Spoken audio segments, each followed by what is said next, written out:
All right, what's on the bench? This is from Harbor Freight. I love these.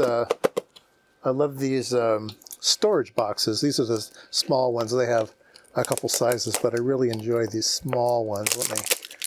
Let me open this one up. Sorry about the noise in the background. My 3D printer is going. This video is all about 3D printing. These guys here, and they give you a bunch of little plates, and they have these little dividers that go in and out. All right. And I've found in the past, though, that I want to put more things in the box than it will fit. Okay. So let me show you my solution. We'll do these first. Okay. They print a whole bunch at a time. So let me take the thing off here. So this one is a 2 divider section. So you take one out. Okay. And then you put one in. All right. And I'm always disappointed that these things don't fit better because these things are constantly falling out. And sometimes I go along and put a little dab of glue on them. And so I've made this one fit really nice. So it's not coming out of there whatsoever. So now you have this one's divided by 2, right? That's really cool. Let's pull this one out. All right.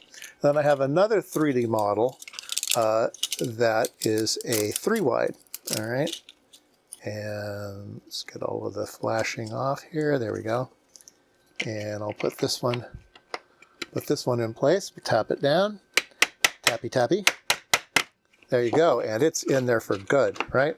So now you have 1, 2, 3, 4, right? And so what I've done here is I've made the whole box fit lots. So anyway, I'll put the files up for grabs if you want to grab them. Anyway, I'm sure you can think of other things to do as well. Now that the way they are constructed is that they have to have some way of holding themselves together.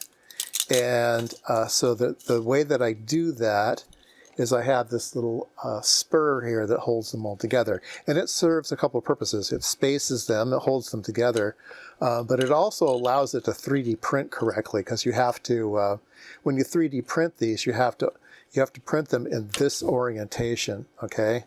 And it goes up. So if there's not really a thing there, they might just fall over.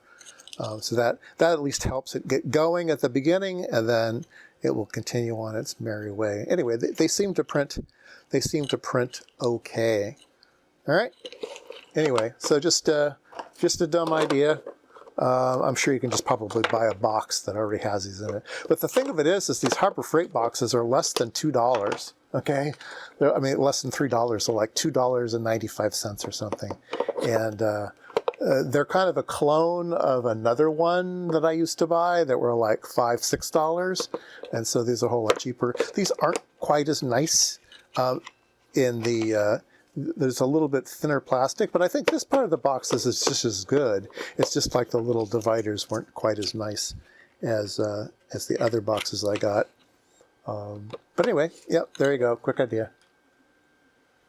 And I'll just leave you with, here's an example of where I wanted to have more divisions so I could put all the parts in here.